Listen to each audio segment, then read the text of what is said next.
Welcome back to the Mandarin Blueprint podcast. I'm here with Eleanor, and she's kindly agreed to do a case study with us about her experiences on the Mandarin Blueprint method. But as always, we're very interested in why you wanted to learn Chinese in the first place. So maybe you could Sure, tell us a yeah. little bit about yourself and then why you decided to study Mandarin.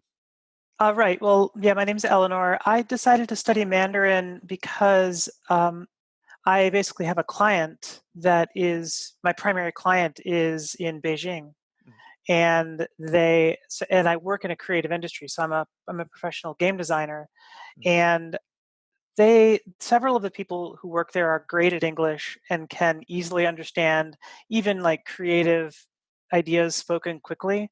But as I've worked with them more and more, it becomes ever more clear that I would be able to be way more effective if I could talk to them in their native language, even just some, Yeah. like it's an alternate way of trying to explain things. And so there's that. And then also, I really like them. Mm. So I find myself motivated to try to see how I found myself motivated to see how it would go. So I decided to try it, and that led me to trying to look for a good way of doing that. Yeah, yeah. Well, that's quite a good motivation, and gaming is huge here in China for Oh sure. yeah, absolutely, yeah, for Yeah. sure. They have these big internet cafes all over the place where you just look Hmm. inside and it's, a lot of maybe late teenagers or early 20s just kind of like filling the Hmm. place, just playing all sorts of games. I used to be, Absolutely. they all look like StarCraft to me from the outside, but that's what I played when I was 13. So, but yeah. Nice, nice. So you were wanting to communicate better and you liked them, so Hmm. you wanted to have that good sort of rapport with them. So I guess that we have these questions that we normally ask, but it's so Hmm. obvious what this would do for you to learn Mandarin. I mean, obviously you'd be able to have a better professional relationship Oh yeah, with the absolutely. yeah. So like, and of course, And I I've bet. been there. I've been there. What I went before the coronavirus thing. Like I've been to China 4 times in what 12 months, Oh right, and each yeah. time for 2 or 3 weeks at a trip. So it's Mm, like super obvious to me that that it would just be massively beneficial. And mm, like traveling to Beijing is really quite different than like going to Europe for all yeah, sorts of reasons. But one of them is like on average, people you can find people in I don't know Munich who speak English, yeah, but that is not necessarily the case as yeah. easily in a hotel in Beijing. Yeah, yeah. There's a lot of people studying English, but then it's it's levels of fluency as we know, and so Yeah, yeah, there's yeah. there's sort of there's sort of one of the things that they refer to Chinglish, which is basically like the direct translations of Chinese into English, which is like Yeah. and so one of there's like levels even of that. Like for example, in Chinese, if you want to say take a look at something, you can just say kan kan.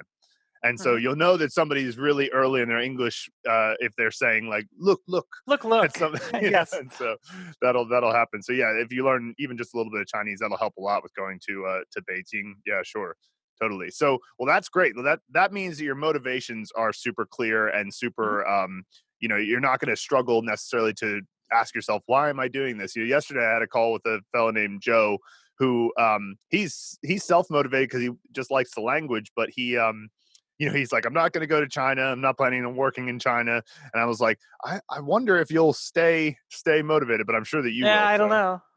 Yeah, I've yeah, got a yeah, very clear motivation yeah, yeah. at this point, which helps a lot. I basically learn things when I want to and for reasons that connect to what I do in my life. So, Sure, sure, absolutely. Okay, well then, in that case, it sounds like the story of why is pretty clear. So let's talk about a mhm. little bit more about the how. So, first of all, how did you learn about Mandarin Blueprint in the first place? I mean, I know you mentioned that you saw some case studies, but yeah, what was the process of finding out about us? Yeah. So first off, I studied Japanese in college Mm, for a year or so, and I found the spoken side of the language very easy, mm, and didn't, but at the same time made essentially zero progress against learning kanji. Like mm, the katakana and hiragana were super easy, yeah. but the kanji were completely opaque. And ultimately, that was the reason why I didn't go forward with learning more Japanese. I just Mm, fell back to studying German instead. So when I was sort of approaching the idea of learning Chinese, I knew that like making sure that I learned the characters in an effective way was something I put like right at the top of my list in terms of investigation. And at the time, I didn't even understand how important that was. It was just like, I know this is hard. I want to figure out how to do the hard part. So what I did is I did a bunch of investigation, found the usual suspects, Pimsleur, what's there's a couple of them, you know them all. Anyways, finally what I did is I posted on Reddit there's a subreddit that's about learning Chinese, and I'm like, hey, does anyone here know anything about like more evidence-based language learning systems? Mm. And so Mandarin Blueprint was the one that they pointed the person who responded. I got a bunch of like, oh, study Pimsleur or do this or do that, and then finally one person was like, here are two things that are definitely evidence based, and one of the two was Mandarin Blueprint. And Okay. so I investigated the two of them, and yours was clearly the superior of the two, much Right. more Right. comprehensive, Yeah. and so that's what led me to y'all. Wow. Yeah. Yeah. Reddit is, we're obviously, it's, you take your life into your hands when you post something on Reddit, but, Oh, we, absolutely, yeah. so we are always like, Reddit, should we post there? Should we not post there? But then on the other hand, I do hear a lot of people saying that, they heard about Mandarin Blueprint from Reddit. So that's Oh always good to yeah. know. We have an assistant who helps us out with social media. And whenever she has anything from Reddit, I'm like, listen, can you just look at it and just tell us if something needs a response? I don't even want to look, so Right. but Well, the yeah, funny thing about Reddit is that it's completely diverse and yeah. completely micro cultures. So like the subreddit for Chinese language is super sweet and everyone's Oh very yeah. nice. All right. Yeah, I should bear that in mind. I should bear that in mind. You just see some Yeah. people on Reddit and you're just like, oh boy, I want to have a Yeah, good what day the today. hell? You know? Yes, exactly. I don't want to get doxxed. Yeah, yeah, right. Yeah. So yeah, so okay, so then let's talk about your experience of getting into Mandarin Blueprint, and what Mhm. that was like. So, obviously before you tried to study the kanji, and that was, as you say, it was quite opaque. So, well, first of all, did you do the pronunciation course first, or did you go right into the characters For Mandarin Blueprint? for Mandarin Blueprint? Yeah. Yeah, no, I definitely like I listened to your introductory talks. You made a really great case for why it was important to get pronunciation right. Mm, So I definitely did the pronunciation course first. mm. And it made sense. Like, and then I went into the foundation course and started learning the Hanzi movie method. Right, right. It's weird. It's like, anyways, yeah. So that's sort of the progress there. Yeah. So, what did you think of the pronunciation course? I mean, I know that it's a Oh, I little thought it bit was more great. straightforward. Yeah, yeah. I thought it was really great. I thought that the minimal tone pairs Oh, and right. Yeah. those drill decks, once you sort of had a schema for how everything was supposed to work, those were great for finding where the problems were and focusing on training my ear to be able to hear the difference and then produce the differences. So I Yeah. thought that was fantastic. In fact, I recommend there's some friends of mine who studied Chinese a few years ago and like had a hard time with it, and so I recommend it to them, and they're having a great time with it. Oh yeah, cool, cool. Yeah, the minimal pairs deck is definitely very helpful because it's just there's some of those sounds that are just so close, and I Mhm. mean it's another thing that you'll discover as you get more vocabulary is that it's not as hard as it seems at the beginning. Because at the beginning, when all you have are the syllables, you're just like, Yeah, how am I going to tell the difference? But then when you get a bigger vocabulary, you're going to go, well, it's like for example, uh, you'll say hanzi, but you'll never say hanzi, right? So right. like because there's never the ci after han, or there might be a word that has that, but it's not frequent at Yeah, all if there is. yeah, And so then you have the advantage of contextual vocabulary to figure out which one it was, but still at the beginning, absolutely. it's useful to compare them and just be like, all right, these are Oh, really yeah, close. absolutely. But yeah. Ultimately, that's the only one that I really had any problem with. Oh yeah. I still find those, like, if I go into I've taken sounds from the tone pairs deck Hmm. into like spectrum analysis tools to look at the actual differences between like Oh right. ZI and what was it? Like ZI the and audio SI. files, like the Yeah, oh yeah, wow, yeah, yeah, yeah. exactly. Yeah, good And idea. so, and they're really similar, Yeah. super similar. But anyways, so yeah, that's been very helpful. And so it makes me feel comfortable with moving forward, knowing that I'm probably not not making horrible mistakes. Of course, I did actually based upon your recommendations, I did get a tutor in the first couple weeks to Mm. help. correct my pronunciation, and that was incredibly valuable. And I'll probably Yeah. go back to having a tutor again once I get done with the basic foundation course. Yeah. Um, but right now, I just want to like get a baseline of like characters that I know. Yeah, that's absolutely the way to do it. So you have, it's like there's kind of the pronunciation side, which a tutor can always help you with once you learn the basics, which doesn't take very long. And then Hmm. after that, you don't really want to get into conversation until you have something to say, which requires, at least some level of input, which you certainly get by the end of the foundation course. But Oh yeah, yeah, absolutely. cool, cool. So then he moved into the Henza movie method, and so tell me about what that experience was like, because obviously we take an approach that uses a whole mnemonic system, which is a bit, certainly different from traditional methods. So like, what was Yeah, that right. like getting into that? I mean, like I've never in academic subjects, I've never like in school, I never really had any trouble remembering whatever it was I wanted to remember. But I also have typically hated rote memorization tasks. Sure. Like I naturally, the way remember things is by fitting them into a structure of that's pre-existing, like how things work or anyways. So, so I'm familiar with mnemonic memorization methods, but I've just never needed to use them before. Hmm. And so the concepts were like I've read about memory palaces, but so the concepts were not new. But when I found figured out or when you explained that that's how we would be creating the structure necessary to learn these characters, I was really excited Hmm. because it was a chance. It was like a reason to apply something that I had read about Right. to something that I cared about. Yeah. So I found it.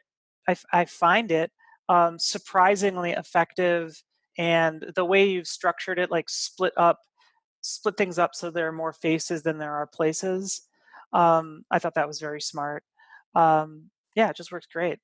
As I have like a structure for how every little movie scene is, so that I can make them more quickly. Um, and uh, and they've come to be for me. They've come out to being like little little snippets of dream logic. Hmm. It's exactly the same logic as occurs in my dreams. So Hmm. like people that I know, all of them are people that I know except for like the things ending in U. Right. Yeah. The Uh, fictional characters. Yeah. Yeah. yeah, so those are all fictional. Everybody else is people that I know and I'm friends with. So like a person that I know in a place that I know, holding strange objects, trying to communicate a meaning. Like that's what a dream is, right? Yeah. Yeah. It's And very so dreamlike. they're basically dream images, and they stick pretty well. Yeah, yeah. So that's awesome. I'm glad that you got caught on to that sort of idea right from the jump. So yeah, so then after you kind of got the sense of the method and you learned the actual steps in the method, uh, Hmm. how long do you think now does it take you to learn a new character? So you like arrive on the make a movie page.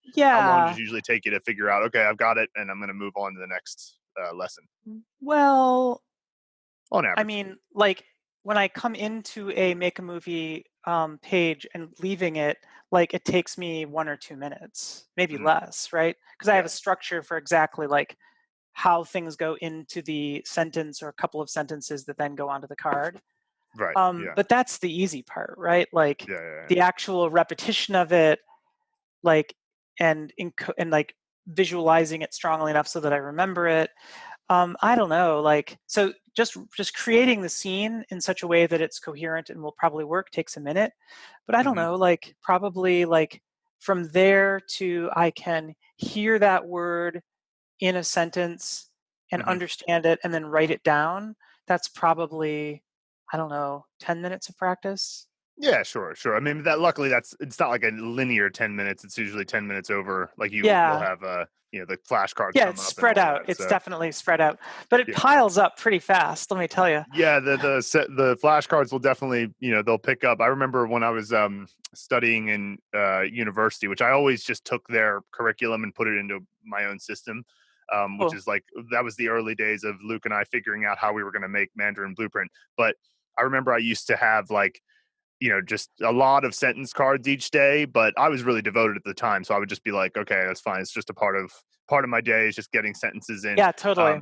Which, the biggest change I suggest to people who are in the Mandarin Blueprint method is not to not do sentences, but rather that do sentences for a long enough period of time until you can get into graded readers, and then really focus on graded readers until you can get Yeah. into just real Chinese Yeah, that's that not makes so graded. much So, sense. and so we spent a little bit too. I mean, I shouldn't speak for Luke. I spent too much time on the sentence phase. Like I sort of could have moved on into larger context, because the sentence by itself is definitely far more context than you can handle at the beginning, but it's far less context than you'll usually have. Like sometimes we get questions about sentences that come in, and my answer is always like, well, you'll understand this more when you see it in the context of a paragraph. So it's Sure. like, And if you don't like it, yeah, skip it. Yeah. Move yeah, on. that's definitely key too. It's like if sentences are infinite, so it doesn't matter if you realize I don't Yeah, really like this totally. sentence, just whatever, just put it, suspend it, Yeah. and leave it be. I like Yeah, that you have in these sentence practice decks, I really like that you have sentences for each of the meanings, the primary meanings of the words. right. That both helps me remember the word, but also prepares me to use it later. Hmm. That feels pretty good. Yeah, Yeah, I mean, you probably recall the question I asked a couple days ago, like the additional. It feels to me like like understanding the sentences you're giving are really valuable, but there's a kind of fluency with the words hmm, that only comes when I'm hearing them in context and trying to understand them from that perspective. And then yeah, there's also a fluency with writing the characters that only comes from like trying to write a sentence. hmm. But that like trying to do that for every word increases the learning time from like 5 minutes per word to 10 or 12 minutes per word. Yeah, yeah. And so I it's a actually, difficult balance. I'm not sure what to do with yeah. that. I recorded the podcast a couple of days ago, and I addressed your question in more detail. We're probably releasing it today or tomorrow. But Oh, okay. one of the points I made, but that was exactly the point I made, which is I was kind of like, this is a great idea. It's just that on a meta level, it might not be functional if you did it for every sentence. But like certainly Yeah. the idea, because your idea was basically to have three different types of card. They've called that one makes you write the sentence, one is listening to it and Yeah. comprehending it, and I forget what the third one was. Was it well, the point is, it was different I've ways of simplified looking it at. to two, actually. Yeah. Yes. Okay. Fair enough. So, but and that's totally fine. And you should probably do that with a sentence that is like the opposite of a sentence you don't like. If you really like a sentence for some reason, Yeah. who knows why, but if you really like a sentence, might as well you could do it for that, and then just pick a Yeah. few, and then just make the extra cards out of that. That's And exactly what I'm doing. I'm like perfect. basically like for each new word you'll give like 6 sentences, Hmm. and I'm just sort of picking one, Yeah. Yeah. Yeah. preferably one that uses characters that I already know. Yeah, exactly. Perfect. Yeah. And then the other thing that happens as you gain more and more sort of grammar understanding, which again should be more unconscious than anything, Yeah. is that you'll start to figure out that words can have other usages just by seeing it in the context of a larger sentence or paragraph. So it'll Absolutely. be like, your brain knows that what fits in here is something that a description or an adjective. You're just like, Hmm. okay, this is an adjective. So if something falls into that area, you go, okay, well, you can use that as an adjective. And so, like for example, there's sometimes where people like here's a good one that Chinese people have sort of developed over the past 10 years, is that they've Hmm. started to say like, so the word 男人 means man, and people have started to say, oh, 这很男人, and like it's like, wait, what is that?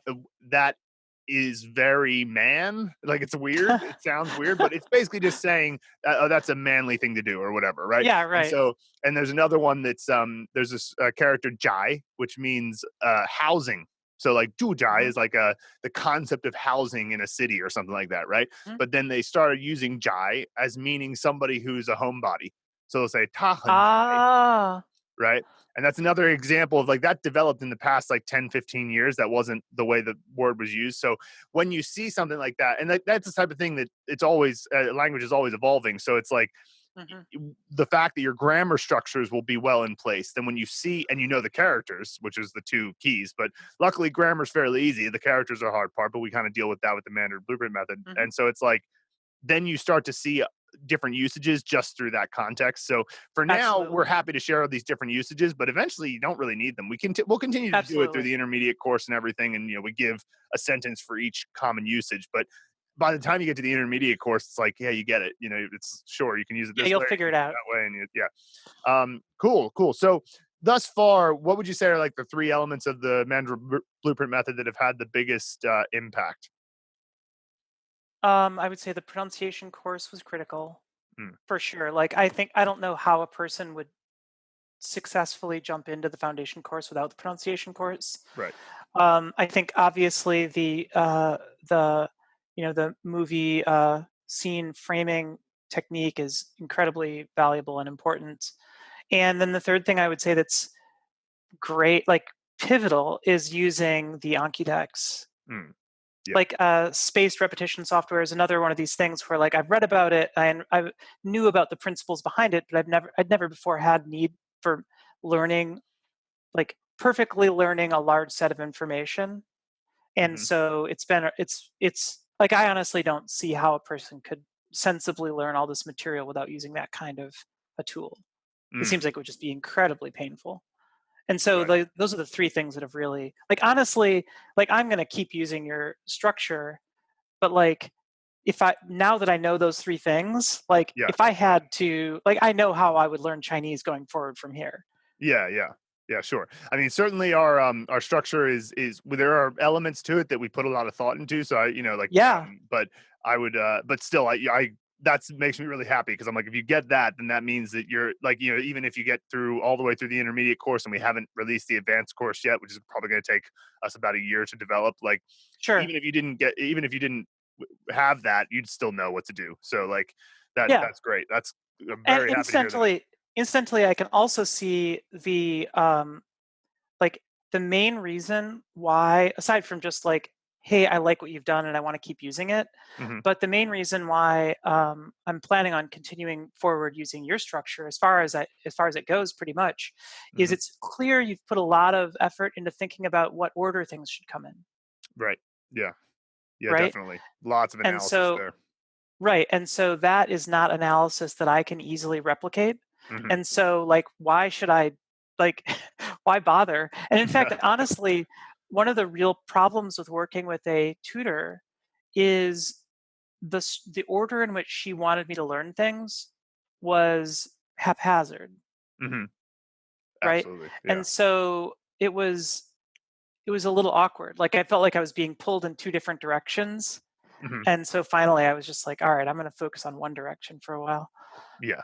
Yeah. That makes a lot of sense. Unfortunately, that happens a lot with tutors, and it's yeah, tutors I think can be really great for mostly two functions. One is correcting your pronunciation, which we talked about, and two is like when you have enough to say, having a Yeah. casual conversation where they can sort of like give you some advice on mistakes you make or general like sort of tips on how to improve. But when you go to a tutor and expecting them to have a curriculum for you, that's when you run into trouble Yeah. because like that's not necessarily something they would have, so yeah, that Right. makes So sense. another, actually, a question I had for you there is like, um, when I was learning Japanese, one Mhm. of the things they did early on, with the katakana and the hiragana even, is they did spend some amount of time critiquing our handwriting. Ah, yeah. They were like, we don't expect you to have good handwriting. Your handwriting is going to be terrible, but we do expect your handwriting to be legible, Mhm. Sure. right? Yeah. And so, like, especially by virtue of the sentences that I'm doing, I'm actually writing characters a good bit. Like, Mm. how many times have I written wool? You know, Yeah, um, yeah. so I'm curious. Like, that seemed like that might be a valuable thing I could get out of a tutor, is just to Sure. say, like, hey, here's a bunch of my handwriting. Please tell me where this is terrible and how to fix it. Yeah, yeah. Yeah, absolutely, and that's I can say that if you wanna go from it's fairly easy to be legible, but it's the getting it to look nice or look like how a Chinese person writes. That actually is one of the few things that you would have to do a little bit of rote, with that because it's some muscle memory that you Yeah, gotta sure. build in there, but, like, luckily, the modern world doesn't require handwriting too much, it's Yeah, like that's true. it's definitely useful to know, but but yeah, that's a thing a tutor could help with, I yeah, just for I sure. just hate practicing things wrong. Oh, yeah, yeah, And yeah, of like course. I'm aware that I'm using a pen to write things on paper. And Mhm. so I'm guaranteed to be practicing it wrong. Yeah, yeah. Yeah, sure. I mean, there's definitely some level of that, and, yeah, that my drum teacher used to say, "It's not practice makes perfect, it's perfect practice makes perfect," and I was Yeah, like, that always absolutely. stuck with me. Um, Hmm. so, have you noticed any impact on your relationship with your clients so far in terms of Sure, yeah, Yeah. absolutely. Like, first, they obviously appreciate um, the fact that I'm doing this. Mhm. But like the other day, I was in a meeting and I was explaining to them in English, uh, an idea, and I used a word that they didn't know. Mhm. And so they just sort of paused and they were like, hypothesis. Mhm. What is hypothesis? And so Yeah. they bounced it back and forth and they were clearly not getting it. So I just looked up the word in Google Translate really quickly. And then Uh-huh. I said the word in Yeah. Chinese. And I Uh-huh. said it well enough where they understood exactly what I said. I said it once and they were like, oh. Right, right. Yeah, yeah. Yeah. And then Absolutely. the next day, Jinjie, my main coworker, he was like, how long have you been studying Chinese? He's like, how do you know that word? And of Yeah. course, I confessed that I didn't, but Yeah, yeah. that was a spot where it But actually still, you very knew how to directly. say it right, which is I knew how to more say than it most right. I people could say. look at the Yeah. word and say it, and they understood what I said. Yeah. Yeah. Well, that's awesome. That's a good feeling. I mean, and you're just going to get more and more of that as you move forward. That Oh, it's so absolutely. great that you have that sort of just daily situation where you have chances to kind of get more motivation. And I mean, occasionally you'll have to times where you fall flat and it doesn't what you try doesn't work. But most of the time you'll get these moments of like just improvement and recognition of that because it's like Yeah. not every day can you feel the improvement. It's like usually you feel it. It depends on where you are in your study, but sometimes you feel it week by week. Sometimes you feel it, you know, these days for me, I don't really feel it that much anymore, but I do Yeah. sometimes Right. occasionally go like, oh, I had a conversation about this. I've never done that before. Um, but, Yeah. uh, but yeah, so like at least you'll have the forum to do so. So that's pretty cool. And So, then another one yeah. other element there I will say is as they are talking with each other, because like I'll talk with them, they'll ask me a question, I'll explain something to them, then they'll talk amongst each other to make sure everybody understands. Hmm. Um, Hmm. increasingly, as they are saying things, I'll understand words that they're speaking. I Right. haven't yet gotten to the point of understanding a whole sentence, Hmm. Hmm. but like individual words are popping out and Yeah. not always just like conjunctions or particles, sometimes like whole chunks, Sure. and Sure. so I can start to feel it fitting into my brain and like starting Yeah. to parse into meaning, which is a good feeling. Oh yeah, oh yeah. That's and that just only continues. So that's very very exciting. Especially then eventually you're gonna have the I understood that whole sentence, and eventually you're gonna have I understood everything that person just said. And each time Yeah. it's like it's quite exciting. That's why I always tell people, one of the things about doing the immersion, Katsumoto style immersion, where you just leave Chinese on in your house, even if you're not paying Hmm. attention to it, it's just like there on a little speaker in the corner or whatever. Is that Hmm. you'll start and you'll just notice some first tones at the beginning, or you'll notice like that somebody said, shirt or whatever, and then you'll notice the two character word, and like slowly you'll just start to notice more and more until eventually it's like if you're paying attention, you can understand all of it. I mean, obviously it takes a while, but it's like you just want to give your brain as many opportunities to notice as possible. And Yeah, so totally. yeah, that's that, and it's great that you have that in your workplace. So we always want to know, it sounds like you weren't necessarily too skeptical because you read about mnemonics and you knew about SRS and stuff, and you were in a Hmm. way you were more maybe excited to have a chance to try these things. But was there anything that you were kind of skeptical about at the beginning? When you started off.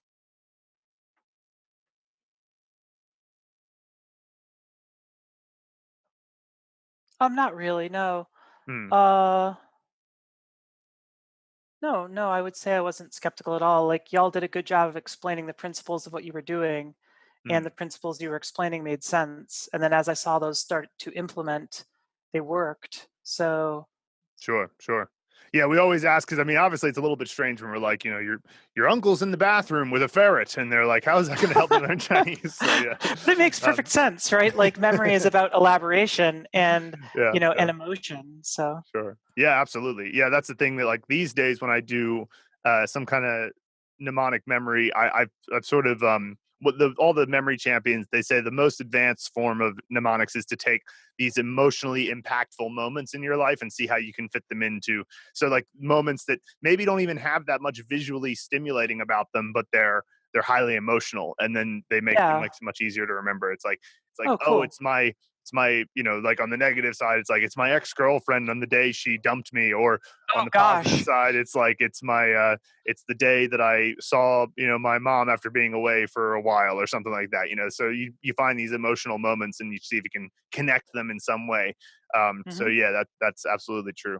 So do you have any suggestions for how we could improve the course or make some obviously we have some technical restraints, but Yeah, absolutely. yeah. Let's see. Well, there's one. I think I put up a post for you Mm, maybe a month or so ago that was some points of feedback. mm-hmm. Like it felt like there was a really between the pronunciation course and the foundation course. It felt like the pronunciation course was made more recently, and Oh so really? it felt like it Yeah. seemed like that. The Huh. pronunciation course seemed more organized and seemed like it had a higher production bar Huh. than the beginning of the foundation course. That was Right. just my impression. Hmm. And so it felt a little bit disorienting when I went across that junction. And Mm-hmm. then uh, I think the only thing that's been, I guess, and this is coming from me as sort of like a game designer, Mm. I think that I could use a little bit more sort of like goal setting, a little clearer visibility into what is the next milestone that Right. I'm reaching towards and when I'm going to get there. So like, and Mm. some of the questions I was asking were pertaining to that, like, hey, Right. I'm learning all these words. When am I going to be able to start learning sentences? Right. Right. And Sure. like right now, and in fact, I asked you a question about this just recently, like, hey, so now I'm working on sentences, like what's the next big milestone that I'm going towards? And though, Yeah. at least for me, but Sure. No, secret, that's very secretly important. for everybody, that kind of goal setting is really important and helps folks understand where they are and where they're going. Yeah, yeah. I was thinking, we try to have those principles a little bit in our review, like level reviews, in the sense of like Mhm. showing you what's coming and all that stuff. But you're right. We can always improve that. Certainly, when we have loads of ideas for we've designed all the wireframes for an app, and then we gave it to some Oh yeah. developers and asked about it, and they were like, "Oh, this is going to cost an incredibly cost it's just cost prohibitive in terms of how our size of a company at the moment, but we still have it ready to go for when we can we have enough subscribers to be able to fund it. But Huh. it's that's a big part of it, is making sure people see where's their progress, where's the next milestones and all that. Hmm. Unfortunately, the Hmm. current platform doesn't have those types of features, so if we did it, we'd have to do it all manually. We'd have to be like, okay, here's the a progress bar, which is really just an image of a bar that we show you. Here's your progress, or something like Yeah, that. yeah, yeah. We'd have to do all that stuff, Well, which maybe is worth it. But I feel like the level reviews do an okay of showing my progress through the like overall arc of the course. mhm. I'm more talking about like what is the high level goal that I'm working towards, Right, right, right? yeah, Like what is the one sentence description of the cool thing I'm going to be able to do, right, yeah, yeah, right? And that's the thing that's like believe me, I love progress bars, but like but that one or two sentence pitch for like here's what you're learning next, hmm. that's what engages emotionally, and that's what'll stick in some people's minds. Sure, sure. Yeah, it's kind of like it's pretty much the phases at this point, because it's like the phase three is sentences, phase four, level 21 is Yeah, paragraphs and dialogues and short stories, and then phase five yeah. is longer form stories. And then of course we have like we're working on something at the moment, which is well, we're working on a grammar post, but we're also working on we have these 100 stories written that correspond with the intermediate course. So it's like Oh, about cool. three longer form stories per level. And so when we get, and then I think in the advanced course, we might even, I'm not sure yet. Luke and I are still kind of debating this, but like in the advanced course, we might even just scrap individual sentences and just do long stories. So like Yeah, you learn some words and characters, and then we kind of unlock a story. And you get I think that things makes so much contextually. sense. I think so too. I mean, we'll see. Because on the other hand, there's a part of me that goes, well, there should always be at least a sentence you can look up for a new word instead. But we'll figure out a way. But I mean, that's that's what a dictionary is, right? Like, right. Yeah, true. Yeah, exactly. So those exist already for sure. um, all right, cool. So I guess our final question is just: would you recommend Mandarin Blueprint to somebody who's just coming across our Oh site? yeah, absolutely. Like I not only would I have Oh, like thanks. I consistently have. Yeah, absolutely. So I'm very impressed with your service, and I think it's very helpful. It's Mm, like the method that by which I started to learn Japanese was pretty excellent, although incredibly time consuming. mhm. And the way Mandarin Blueprint works is just so clear and orderly and intuitive. Like how often do those things go together? Yeah, no, that is it's taken us a long time to put together, so that's the I'm very happy to hear that because that's what the goal is. So fantastic, Eleanor. Well, thank you so much again for taking the time, and maybe we can check in with you again when you finish the foundation course and see what you Great. think then. And for anybody watching, mandarinblueprint.com if you'd like to learn more. And yeah, we really appreciate it. Thanks, Eleanor. You're welcome. Thank you. 谢谢你观看我们的这个视频。If you found this video valuable and you'd like us to help you reach fluency and literacy in Mandarin Chinese as fast as possible without all the headache of traditional learning methods, just head to mandarinblueprint.com to learn more. Also, don't forget to hit the subscribe button and the bell below to be notified every time we release a new video. And of course, 保重